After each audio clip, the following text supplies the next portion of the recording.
Hello, hello, hello, hello, hello, hello, hello, hello, hello. Ayan, okey, okey. So, papaliwanag ko sa inyo paano yung app natin. So, punta tayo dito, um, here, CV, kanan, oo, oo,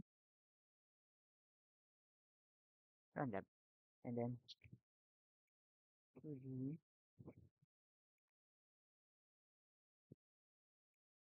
CV, button, then to insert, ayan. So, let's start our app. Okay, let's start. Okay, ayan. So, paliwanag ko muna sa inyo lahat. So, let's start sa my pages. Okay? So, meron tayo ditong sidebar. As you can see here. So, self-explanatory na naman sila. So, this is the conversion. This is the conversion. This is the queue. This is the help. Okay? So, if you click that, we can go there.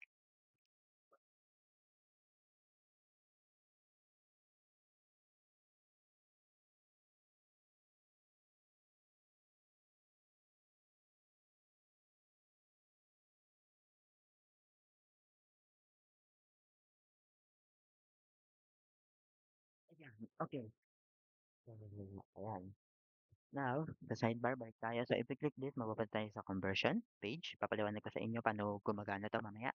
Then, queue page. So, basically, after natin mag-convert, after natin mag-set, after natin i-read yung digital video file natin, mapupunta tayo sa queue. So, sa queue, dito lang mapupunta lahat ng mga progress bar. Progress bar, kung gaano yung percentage, gaano katagal, i-convert yung file natin.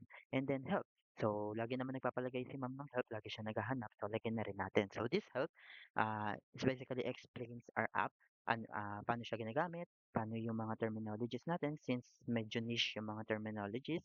It's about digital video file, codec, and so on and so forth. And then, ayan. And now, our header. So this is our header. So we have a slider here. Slider. Yep. Uh, Ayan, slider dito. So hamburger, icon, na pwede nating i-collapse to. So, ayan. So, if sa baka na, alam na naman yung mga gamit nito. So, icon na lang. So, much simpler and much maganda tignan. So, ayan. Ayan. And then we have downloads. So, this downloads, that downloads drop down, puro to functionalities dito sa may keyword page natin. So, later on, gagamitin natin yan. Mamaya, papaliwanag ko rin sa inyo mamaya yan. And then, next is yung tools. So, these tools, basically, mga tools lang 'to like open application directory. So basically 'pag dinonload 'to ng user sa may local app nila, i-o-open lang dito kung saan nakalagay sa system nila, sa file manager nila na naka-install yung, app natin. So 'pag kinlik ko 'to, mapupunta tayo sa ayan dito kung saan nasaan yung application. And then i-open niya rin yung file manager. And then, ito naman, reinstall ffmpeg. Ba't ako naglagay niyan? So, this reinstall ffmpeg, so nakalagay dito is this will reinstall ffmpeg binaries. So, basically, what it does is, if hindi gumagana na maayos yung app natin, meaning either may problema sa ffmpeg or may bug. Okay? But mostly sa ffmpeg yan. So, these binaries, bakit i-re-reinstall siya? So, basically, npm install to. It will install all the dependencies from ffmpeg, and these binaries dependencies are the ones responsible bakit tayo merong cross-platform na app. Okay? Kung bakit cross-platform siya, kung bakit pwede siyang gumana sa Windows, sa Linux, and sa may Mac OS. So, pag kinontinue niyo mo yan, i-reinstall niyo lang yung binaries mo or if may missing, may install siya. Okay? And then, update. So, i-update niya lang yung ffmpeg natin na ginagamit na dependency. That's it. And then, a slider. This slider is yung, ano natin, yung dark theme and light theme. Ayan. Ayan. Yan. So, that's our light theme. And light theme natin. I don't know pero hindi ko siya type. Hindi ko siya type. Ayan. Ganyan. Yan yung light theme natin. And then, ito naman yung dark theme. Okay, next is yung settings. Well, pinindot ko na kanina. So, ito yung settings natin. So, tinanggal ko yung settings dito sa sidebar since nilagay ko na siya dito. And then, ito yung mga keyboard shortcuts natin. So, this keyboard shortcuts, basically what it does is um, papandali ng buhay. So, ease of life. So, with this, so let's say for example, pumunta tayo sa conversion page, control C lang, pindutin ko lang yung control C sa keyboard, punta tayo sa conversion page. And then gusto ko mapunta sa queue, control Q lang. Ayan. And then gusto ko mapunta sa my settings. Gagawin ko lang ano yung settings, control S. Ay, S ba? Limutan ko kung ano yung settings, sorry. Yung settings natin is, no, hindi control S, but control apostrophe. So, punta tayo ulit dito sa helper natin. And then, control apostrophe tayo. Ayan, punta tayo sa settings. And then, pwede natin palitan to. So, we can edit to. So, if hindi ka sanay or hindi mo type yung combination, keyboard shortcuts, papalitan natin. Let's say yung apostrophe, papalitan natin. Let's say control 1. Oh, shit. Ayaw. Kaya, ayan. Ay, mapindot.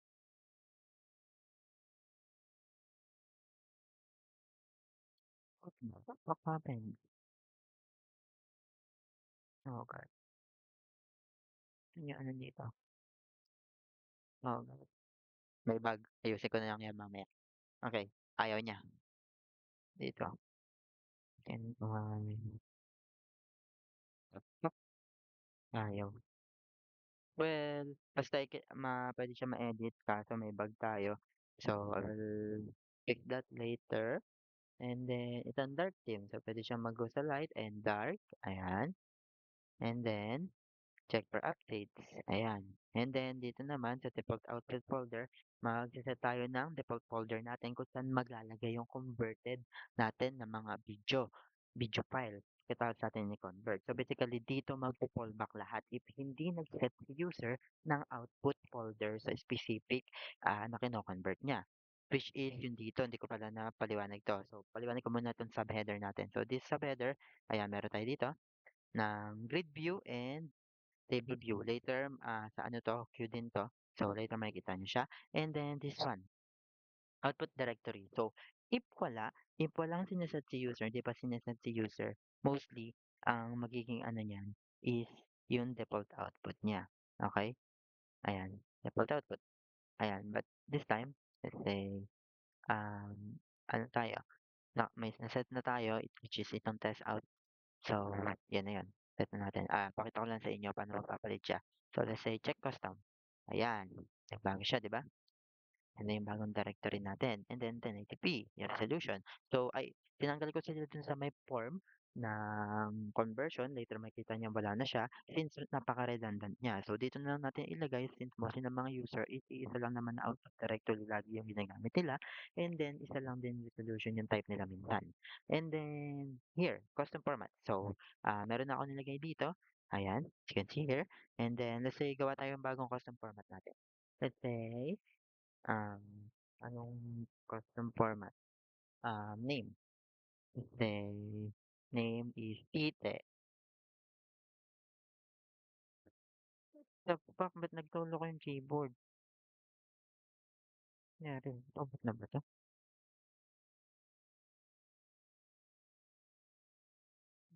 Fuck, ayan. Ayan. Tite. Yan. And then, ang gagawin natin is magse-set tayo ng mga container, video codec, and touch. So, let's say WebM kasi i-upload ko to sa YouTube. Okay? Yung video. Let's say ganun. Then, AAC or mag-opus tayo na audio codec and then BP9 or macOS. Yan, 1080p, keep subtitles metadata, then mag-output directory tayo. So, magse-set na tayo ng directory dito sa may custom format natin. Let's say, for example, ito rin, check custom natin. Hindi. Baguhin na lang natin. Gawa tayong bago. Ito, test output. No, no, no. Gawa tayo bago. Ayan. Putang ina ng keyboard. Bakit ganito yung keyboard ko? Yung gumana. Putang ina. Ayan. Putang ina na folder. Yan. Set natin yan. And then, ang gagawin natin, i-add natin yung custom format natin. Magpunta siya dito. Masasave yan. Ayan. Hite. I forgot to say na itong default output folder natin and then ito ring custom format natin, nasa-save siya. Basically, kahit mag-quit ako dito, pati itong output directory na 'to, masa-save na 'yan, hindi na 'yan mababago. Ah, mababago or kahit mag-quit ako, hindi 'yan mababago, hindi 'yan mare-reset since, nakaset na siya. So, sinaset natin siya using JSON file. So, pakita ko sa inyo saan niya nasa-save 'pag dinownload ni user. So, masa-save siya dito. So, dito sa roaming natin sa app data users, kung nasan yung app data nung users natin, nasa yung app data ko, data, roaming, and then masasave siya dito sa roaming natin, which is nandito. As you can see here, ayan, lever formats, ito yung mga formats na sinave natin, and then lever settings, ito yung mga settings na such as yung ito, output directory, and yung default natin, and then the resolution. Tapos, let's say open natin siya. Notepad, para makita natin. So, we have tatlo, di ba? Sa may out format natin. Wow, Russell, and yung tite. Ayan. Ayan. Wow. Ayan, yung mga nakasave. Then yung mga default format nila, yung mga output directory nila. Ayan, tite. Ayan. Then may ID din siya. Since we need the ID para ma-save natin or ano natin, reiterate natin kada open ng file. Ayan. Okay. Napaliwanag ko na. And then, footer. So, footer, version file, file converted, and then, ayan. So, now, mag-convert na tayo ng files. Now, ayan, meron tayong drag and drop dito. So, nag-prepare na ako ng mga ano dito, mga, tag ito, video file. So, let's say, this one, ikaw yan. So, let's say gusto natin gamitin yung ginawa natin form. Okay? So, palitan mo natin yung ano, Tawa and Friend, Dancing. Dancing. Ayan, pinalitan natin yung output name. Pero pwede namang ano, it's up to user kung gusto nila palitan or hindi, yung output name nila. And then, meron tayo ditong, taas, meron tayo ditong, as you can see, may container siya na MOV, AAC, na audio codec, and then video codec na H.264. Mostly, ganyan yung mga video sa mga YouTube, since galing to sa YouTube. So, this one, ito yung mga readable file or ito yung mga printed na details nung files natin. So, basically ito yung initial state niya. Ito rin yung initial state ng name niya. Kaya MP4 siya, di ba? So, MP4, just because may extension tayo MP4, hindi basically na yun na yung container natin. As you can see here, nakikita mo dito, naka-move siya. So, basically yan, kinukuha kasi niya yung pinaka-most compatible na container, which is yung mob. Okay? Get? Ayan. And then, meron tayong output format. So, may mga output format tayo dito. As you can see here, meron tayong MP4. Pwede kung gusto ng MP4 ng ano, ng tawag dito ba? Ng user, MKB, WebM for streaming or ano nila, i-upload nila sa web, and then yung mga custom format natin, yung WOW, yung Russell, or yung Tite. Let's say, ano natin yung Tite, gagamitin natin to. And then, meron din pala tayong advanced format. These advanced formats will allow user to access a much more diverse or much more advanced output format, such as for editing, like Adobe Premiere, Adobe for Windows, for Mac, for DaVinci Resolve, Final Cut Pro, like Linux and macOS, YouTube, for Bilibili, for TikTok, TV playback, web streaming, ayan. Okay, sharing, archiving, ayan, gagamitin natin itong tite. Then may show advanced option tayo. The show advanced option, basically what it does is gaya nito, sino-show niya kung ano yung magiging output settings or magiging output format natin. Okay? Yung codecs, yung format, as you can see, di ba sinet natin doon sa settings na naka-BP9 tayo and Opus na audio codec and then MP4 na container. You can see here, ayan. And then, um, yan, bawal mo siya ma-edit, pero if medyo ano ka, medyo geeky-geeky ka pagdating sa digital video file, pwede kang mag-custom format. So, pwede mo siyang palitan. Pwede kang mag-ProRes, pwede kang mag-FLAC, pwede kang mag-MOV, mag-AVI, yan. So, ito lang yon custom format. So, basically, kung gusto mong, ano talaga, i-customize talaga yung i-convert mong file. But, as nag-convert na tayo for, para mapadali buhay natin, naglagay na tayo ng custom format natin, sarili. Since ito mostly naman gagamitin natin, i-convert na natin siya. So, pag kinonvert natin siya, yan, mapupunta siya dito sa queue file natin. Ayan, file added to queue. And then, ayan, nag-ano na siya, progress na siya. And then may time, may processing, ayan, pwede natin siyang i-pause or i-cancel. Ayan. And then dito papasok itong mga 'to. Ayan, so click natin 'to, ay mamaya na. Ayan, patapusin muna natin siya. Ayan, pwede mo siyang i-pause, pwede mo siyang i-resume. So pause natin, pause siya, 'di siya magagalaw, and then resume natin. 'Yan, 'yan. Patapusin muna natin since mamaya na natin yung auto clear completed since meron 'tong 'pag na-complete. Ayan, okey, done na siya. Ayan, so makikita mo nandito siya. Since ang tinet natin directory dun sa may tite is yung putang ina. Ayan, makikita natin siya. So, sinet natin yung name, Chika and Friends Dancing. So, pag pinlay natin yan, yan, nagpe-play siya. Ten, ten, ten, ten, ten, ten, ten, ten, ten, ten, ten, ten, ten. And then, if we want to check, uh, PLC Media, so, Control I, ito tayo sa codec. So, makikita nyo, yung codec niya, naka-BP9 na siya. Yung opus natin, naka-opus yung, ano natin, yung audio codec. Ayan. X natin. X natin yan. And then, ito tayo dito. So, bakit? Ayan. So, user will have different files. Let's say, tinatamad si user. Ayaw niya buksan yung file manager niya. Pwede niya i-play yung video mismo dito sa app natin. And i-play ng video yung app natin. As long as mayroong available na video player or MP4 player yung ano natin, yung user. Okay? So, pag pinlay ko to, magpe-play yung kinonvert natin na file. Ayan.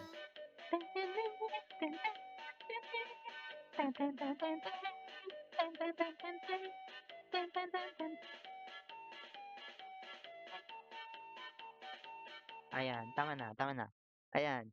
And then, meron din. Meron tayo open directory location. Let's say, hahanapin ni user na user forgot sang output folder niya nilagay yan. So, open niya lang yung directory location na yan and mag-open tayo ng file manager or yung ano natin, kung saan nakalagay yung file. So, ayan, mag-open siya. And then, ayan, papunta siya sa putang ina na folder. And then, we have ViewLog. So, what it does? So, ViewLog, what it does is that it will show the FFmpeg, the FFmpeg script na ginamit natin para i-convert tong file na to and other changes.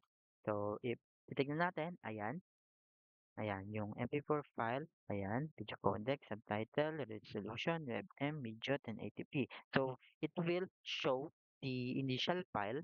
Ayan, the initial file name. Ito yung nanggaling, di ba? Dito tayo nanggaling. Tin. Nasaan yung original file? Ito natin. Test. Nasaan yung original file? Ang name nun, ito yan. Tititintin.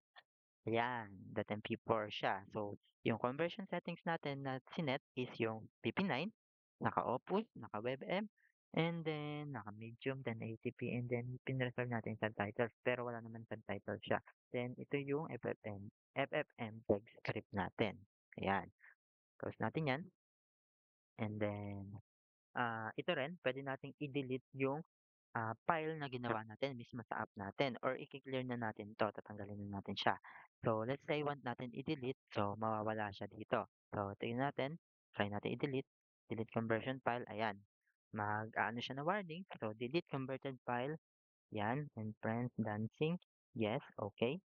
So, pag pinindan tayo dito, nawala na siya. Okay? So, pag kinlear natin, ibig sabihin nun, kiklear lang natin yung card na to, meaning tapos na, tatanggalin natin siya sa queue. Yun lang yun. Okay? So, mag-compare pa tayo. So, let's try naman is gawin naman natin is ano naman tayo, magba-batch convert. So, batch convert naman, let's say, natin mag-convert to. Ayan. And then, ano pa ba? Ito. Ayan. And then, ito. Yung brain rot na mambo. Ayan. So, this convert file, so ano mo natin, set muna natin yung mga gusto nating conversion. Let's say, is brain rot na Mambo, web streaming, gagawin natin sa kanya. No. Yeah, web streaming. Yan, naka-web streaming siya. Ayan, naka-BP9 Opus and WebM siya. And then, papalitan natin to ng name, Mambo. And then, ito rin, palitan natin. Nagalin natin yung hashtag. Say, ganyan. Naka-move siya, H264 AAC. So, let's say, MKB tayo, matros ka dito. And then, Ayan, so ito yung lalabas diyan dapat and then ayan. Then dito kay ano, kay Nanda, let's say ang gagawin natin is naka-custom tayo. So lalagay natin siya sa ayan. So wag na natin palitan yung file name para makita natin na ano siya, mape-preserve siya. Yan, ayan. Yan, nakabipin na siya, Oppo and MP4. And then, let's say, ano pa ba? Gagawin natin. Yan. Ayan. So, tatlo sila, 'di ba? So, paano 'yan? Iba-iba sila. So, ang gagawin natin, pwede tayo mag-batch convert kahit iba-iba 'yan, makakapag-convert pa rin tayo. Basically, iba-bundle niya 'tong lahat and then iko-convert niya siya sa isahan para hindi na hassle na convert pa tayo. Gano'n. Okay? Gets? Ayan, ganyan. So, 'yan, pwede din natin siya i-X. So, and then i-clear natin lahatan na 'yon and then let's say i-batch convert natin siya. Yan, we'll add to the queue. As you can see here, ayan, nagba-batch convert na siya. So, the first file is being converted, processing 1/3. Pwede tayo mag-add pa. Let's say mag-add pa tayo. This one, Mambo's Christmas. Ayan, let's say, lalagyan naman natin siya as WebM ulit. Yung kanina pala, yung hindi custom file, mapupunta siya sa check custom na folder. Okay? And then, Mambo's Last Christmas, okay na yan. Ayan. Let's say mag-a-add tayo. So, add pa tayo, pahabol. So, meron tayong batch file and then meron din tayong media file. Ay, media file. Individual file. Then, pwede siyang naka-table. Ayan, naka-table siya. Ayan, may action din siya. Pwede ka mag-action dito. Ayan, ganyan. Ayan, naka-action siya. Pwede mo siya i-post dito. Pwede mo siya i-cancel. And then, dito na download. Let's say, pag natapos 'to gusto natin maki-clear na siya mismo. So, auto-clear na natin siya. Ito, auto-clear, i-enable natin siya. So, enable natin 'yan para mag-o-auto clear na 'to pag natapos 'to. So, hintayin natin matapos para mag-o-auto clear siya. 'Yan, patapos natin, patapos na. And then we'll check. So, we'll be expecting two converted files dun sa may check custom na folder and then one sa may tite na folder. Ay, tite ba? Ay, hindi, putang ina na folder. Ayan, di ba nawala siya? Unlike sa kanina. So, ang nangyari din is naka-auto clear na kasi siya. Meaning, kinlear na natin yung box natin. So, ayan. Let's say this one. Hanapin natin yung file na yon. Saan tayo? So, 'di ba? We have two. So, check custom, we should have two here. Ayan, we have two here, which is here. Yan, Mambo, which is yung Mambo na isa. Yan. So, naka-WebM siya, gaya ng sinet natin kanina. Then, yung kanina may MKB rin tayong sinet. Yung, ayan, yung Hachiwari Hits Puberty. Yan. Uwa, uwa, uwa, uwa, taku, taku, taku. Ayan. Ayan. And then ito, yung Mambo's Last Christmas, nag-ano pa siya, na tawag dito, nagko-convert pa siya. So, hindi pa yan mag-apply. Then, meron tayo isa dito. Since nag-set tayo ng tite. So, ayan, Nanda. Oh, no. Hachakato. Hitori. Oh, ayan, okay na yan, okay na yan, okay na yan. Ayan, so, ayan, yun lang siya. So, ano pa ba hindi ko napapakita? Cancel of gusto natin cancel natin siya, pwede naman natin i-cancel 'to. So, cancel na natin 'to, let's say gano'n. So, cancel na siya. So, if we go to our, file ng check custom, wala na, 'di ba? Since kinancel natin siya. Then this, post all conversion, hindi ko pala napakita 'to.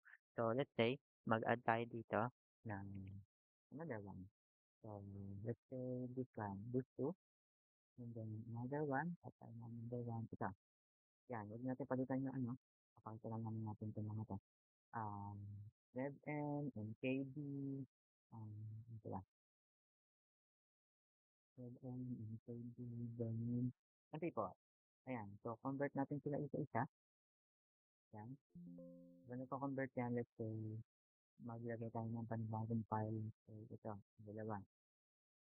Then, ayan, mag-batch ano naman tayo convert. So, both they both will share the cost ng Makite. Huwag natin baguhin yan, let's convert na tayo. Ayan. Ayan. So, ayun, may three individual file tayo. Ayan, nagko-convert na siya. So, medyo matagal to. So, as you can see, medyo matagal siya since 2 minutes yung video. Mas lalo to, 30 minutes. Mas matagal yan. So, ang gagawin natin, ayan, naka-queue na sila lahat. Sunod-sunod na sila dyan lahat. And then, pwede natin sila i-pause lahat. Ayan, naka-pause na sila lahat. Walang mag-ano dyan. And then, pwede natin sila i-resume lahat. Ayan. So, yung resume, ang ano niya, ang logic niya is meron siyang per come, per serve. So, kung ano yung na-pause nung nagpa-processing nung pinost yun, yun yung unang magre-resume, which is ito. Ayan. And then let's say for example, wala tayo eh. Ang hirap mag-ano ng failed na conversion since mostly ng mga tinetesting ko is di naman sila nagpa-fail pero pag pina-failed, re-restart niya lang. And then pag may complete tayo, let's say naka-turn off to, yung 'di ba meron siya na iiwan sila lahat dito. Pwedeng ang gagawin mo, i-clear mo na lang silang lahat. Clear or completed. Or let's say meron tayong mga failed, meron tayong mga completed, since iniwan mo sila, may ginawa ka, naglaro ka, nanood ka ng YouTube video habang nagko-convert, i-clear mo na lang yung clear all completed and clear all conversion. And then this lahat ng to, pwede naman natin, ang gagawin natin, kakancel natin lahat. Let's say for example, kakancel natin to, yung UWA. Check muna natin sila lahat. So as you can see, meron tayong umamotumi na na init natin which is nasaan yun? Nandito yun sa batch file and then meron din tayong Hachiwari HP birthday which is nandito rin sa batch file since yun yung nasa tite. Tama ba? Iba pala yan. Tama ba? Mamasami. Ito pala yun. Tama ba? Ano ba nilagay ko dun? Mali yata yung nilagay ko dun. Ayan. Then, sa sasput, ayan. Hindi pa sila nag-ano. Wala pa pala initial state. Mambot. Mamasami. Saan yung mamasami? Ito pala. Ayan. Ito pala yung initial state since ito naka-queue pa sila. Yung silang tatlo. So, let's say I want to cancel this one. So, ka-cancel ko siya. Mawawala na 'yon. So, mag-i-start na ng processing 'tong UWA. So, magkakaroon na siya ng mawawala na 'to and then magkakaroon tayo ng UWA dito, ng UWA initial file. 'Yan. Let's say for example, ka-cancel ko na silang lahat. Ayan, cancel. Okay, that's done. Yeah, that's basically it. That's basically our app and then later on, send pa lang ako ng video.